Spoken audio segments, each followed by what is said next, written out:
प्रिय विद्यार्थियों, इस लेक्चर में हम भारत के द्वितीय वृहद भूआकृतिक प्रदेश सतलज गंगा ब्रह्मपुत्र के मैदान या वृहद मैदान पर चर्चा करेंगे। भारत का यह विशाल मैदान हिमालय के दक्षिण और दक्षिणी पठार के उत्तर में लगभग 7.5 लाख वर्ग किलोमीटर के क्षेत्र में विस्तृत है। ये एक प्रकार का एग्रीडेशनल प्लेन या निक्षेपात्मक मैदान है जिसका निर्माण सिंधु, गंगा, ब्रह्मपुत्र एवं उनकी सहायक नदियों के निक्षेप से हुआ है। यह मैदान पूर्व से पश्चिम तक भारतीय क्षेत्र में लगभग 2400 किलोमीटर की लंबाई और 150 से 500 किलोमीटर की चौड़ाई में विस्तृत है। इस मैदान का ढाल बहुत कम है, जो लगभग 25 सेंटीमीटर प्रति किलोमीटर के बराबर है।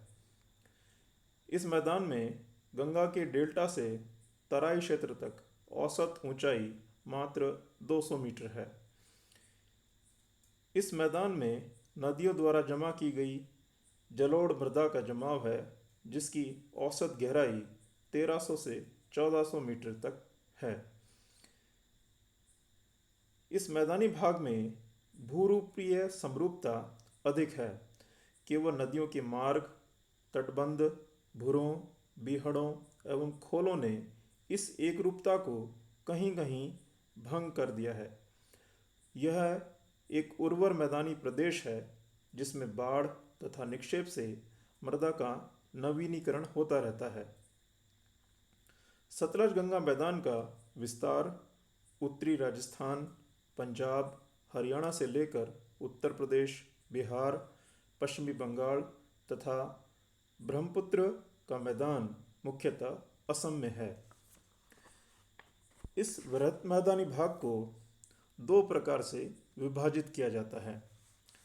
पहला विभाजन फिजियोग्राफिक डिवीज़न या भूआकृतिक विभाजन है, जिसके अंतर्गत इस मैदानी भाग को 5 भागों में बांटते हैं।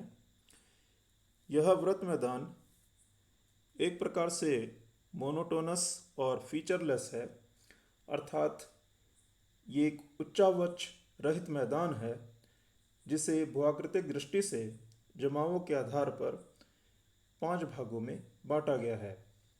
पहला भाग भाबर कहलाता है, जो कि शिवालिक के पर्वतपदीय क्षेत्र में सतलज नदी से तीस्ता नदी तक 8 से 16 किलोमीटर की चौड़ी पट्टी में विस्तृत है।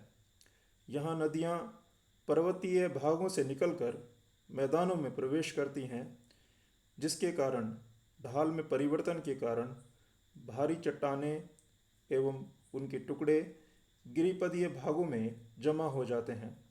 इस क्षेत्र में अधिकांश नदियों का जल भूमिगत प्रवाहित होता है। केवल बड़ी नदियाँ ही धरातल पर प्रवाहित दिखाई देती हैं। यहाँ केवल लंबी जड़ों वाले वृक्ष ही पाए जाते हैं। दूसरा भाग तराई कहलाता है, जो कि भाबर के दक्षिण में 15 से 30 किलोमीटर चौड़ा दलदली मैदानी भाग है, जहाँ भाबर प्रदेश का भूमिगत जल प्रवाह फिर धरातल पर प्रकट हो जाता है। अनियमित जल प्रवाह के कारण यहाँ दलदल पाए जाते हैं। इस प्रदेश में सघन वन, लंबी घासें जैसे कि कांस, हाथी घास आदि व अन्य जीव मिलते हैं। पश्चिमी भाग में वर्षा की कमी के कारण तराई का अभाव है। उत्तर प्रदेश और पंजाब में इस भाग को साफ करके तथा जल प्रवाह को नियंत्रित करके विभिन्न फसलों जैसे गन्ना, चावल, गेहूँ, जूट आदि की कृषि की जाती है। तीसरा भाग भांगड़ या भांगर कहलाता है, जो कि नदी की बाढ़ की सीमा से ऊपर प्राचीन तलछट से निर्मित उच्च मैदान है। यहाँ नदियों की बाढ़ का जल नहीं पहुँच पाता है। ये उत्तर प्रदेश के उत्तरी पश्चिमी भाग तथा उत्तराखंड में अधिक पाए जाते हैं। यहाँ चिकनी मिट्टी की प्रधानता होती है, जो कहीं कहीं दुमट एवं रेतीली दुमट में बदल गई है। शुष्क क्षेत्रों में लवणीय एवं क्षारीय क्षेत्र विकसित हुए हैं, जिन्हें रे या कल्लर के नाम से पुकारा जाता है। चौथे भाग खादर कहलाते हैं, जो कि नवीन तलछट व कांप मिट्टी से बने हुए निचले मैदान हैं। यहाँ बाढ़ का पानी प्रतिवर्ष पहुँच जाता है और नई मिट्टी की परत जमाता है। ऐसे में निचले मैदानों को खादर कहा जाता है। ये पूर्वी उत्तर प्रदेश, झारखंड, बिहार तथा पश्चिमी बंगाल में अधिक हैं। यहाँ की मृदा हल्के रंग की होती है, जिसमें चूने की कमी है तथा बालू, रेत, पंख और चिकनी मिट्टी की प्रधानता होती है।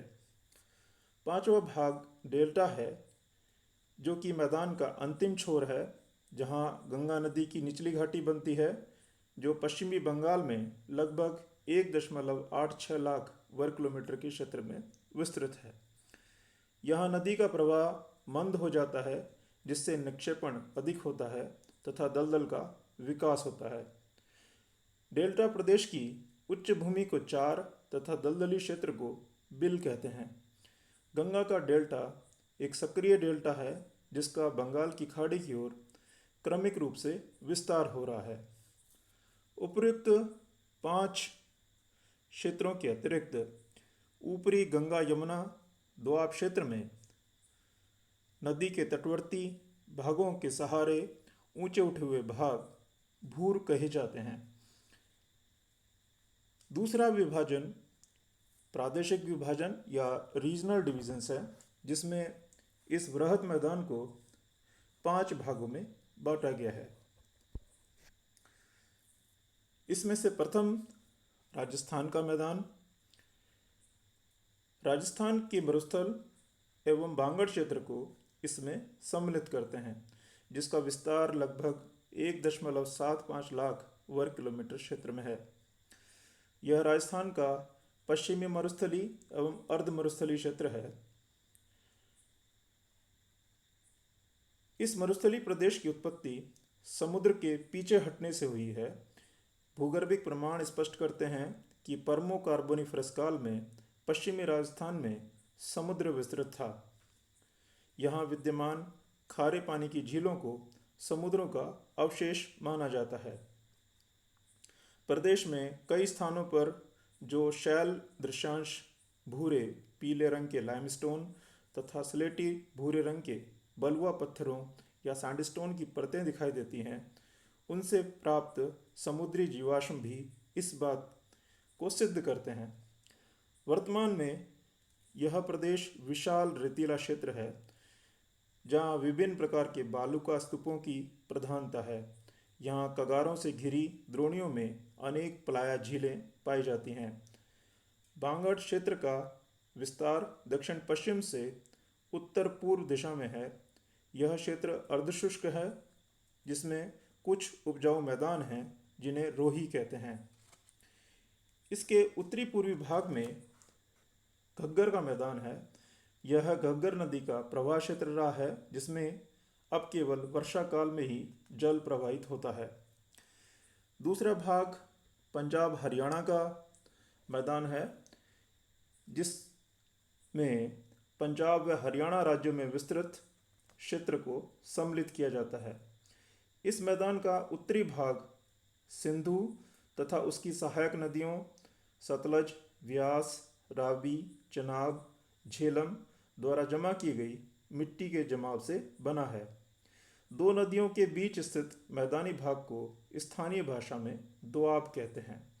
व्यास व सतलज के बीच बिस्त दोआब, रावी व व्यास के बीच बारी दोआब, चिनाब व रावी के बीच रेचना दोआब, झेलाब व चिनाब के बीच चास दोआब तथा सिंधु व झेलम के बीच सिंधु सागर दोआब है। इनमें से केवल बिस्त बारी दोआब ही भारत में है। शेष भाग विभाजन के फलस्वरूप पाकिस्तान में चला गया है। नदियों के दोनों ओर 10 से 20 मीटर चौड़ा क्षेत्र खादर या बाढ़ग्रस्त है। ऐसे क्षेत्रों को स्थानीय भाषाओं में बेट कहते हैं। शिवालिक पहाड़ियों के साथ लगते मैदानी भागों में छोटी छोटी नदियों के द्वारा अपरदन के कारण खड्ड बन गए हैं, जिन्हें स्थानीय भाषा में चो कहते हैं। ऐसे चो होशियारपुर जिले में अधिक मिलते हैं। इससे दक्षिणी पूर्वी क्षेत्र में घग्गर नदी तक फैले मैदानों को हरियाणा का मैदान कहते हैं। सिंचाई सुविधा में वृद्धि के कारण हरियाणा मैदान का कृषि उपयोग तेजी से बढ़ा है। तीसरा भाग गंगा का मैदान है।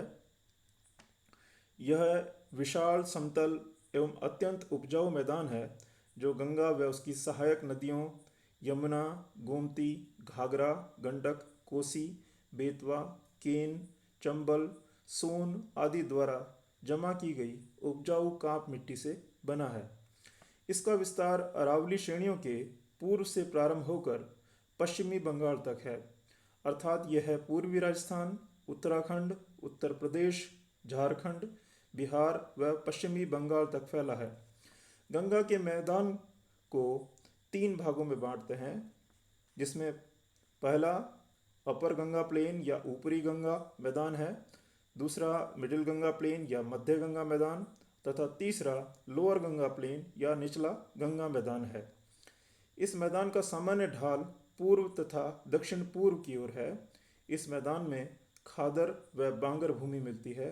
बांगर प्रदेश अर्थात उच्च मैदानों के कुछ शुष्क भागों में छोटे छोटे टीले मिलते हैं, जिन्हें स्थानीय भाषा में भूड कहते हैं।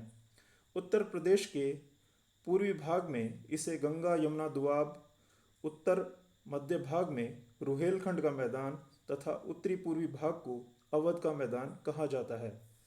बिहार में गंगा नदी के दोनों ओर इसे क्रमशः झारखंड का मैदान व बिहार का मैदान कहते हैं। झारखंड के मैदान में घाघरा, गंडक, कोसी आदि नदियां बहती हैं। इसका ढाल दक्षिणी पूर्व की ओर है। पश्चिमी बंगाल में हिमालय पदीय क्षेत्र में गंगा की डेल्टा तथा उत्तरी बंगाल का मैदान विस्तृत है। इसमें गंगा व ब्रह्मपुत्र नदियाँ प्रवाहित होती हैं। यहाँ पर्वत पदीय क्षेत्र को द्वार कहते हैं, जहाँ चाय के बहुत से बागान हैं।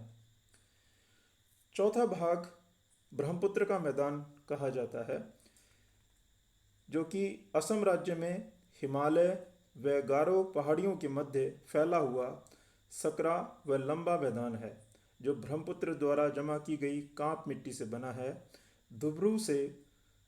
धुबरी से सदिया तक फैला यह मैदान लगभग 650 किलोमीटर लंबा व 100 किलोमीटर चौड़ा है। ब्रह्मपुत्र नदी के जल में मिट्टी की अधिकता के कारण बहाव में थोड़ी सी रुकावट आने से ढेरों मिट्टी एकत्रित हो जाती है, जिस कारण ब्रह्मपुत्र नदी में द्वीप बहुत हैं। पांचवा भाग गंगा ब्रह्मपुत्र का डेल्टा कहलाता है। यह अत्यंत समतल क्षेत्र है तथा समुद्र तल से बहुत कम ऊंचा है। इस क्षेत्र में ज्वार का जल फैल जाता है, अतः यह भाग दलदली रहता है। ज्वारीय जल के डूब में न आने वाले उच्च भूमि पर, जिसे चर कहते हैं, बस्तियां हैं। निम्न भूमि को बिल कहते हैं, जिसमें जूट धोने के लिए पर्याप्त जल मिल जाता है। इस प्रकार बृहत मैदानी भागों को 5 फिजियोग्राफिक डिवीजन्स और 5 रीजनल डिवीजन्स में बांटा जाता है।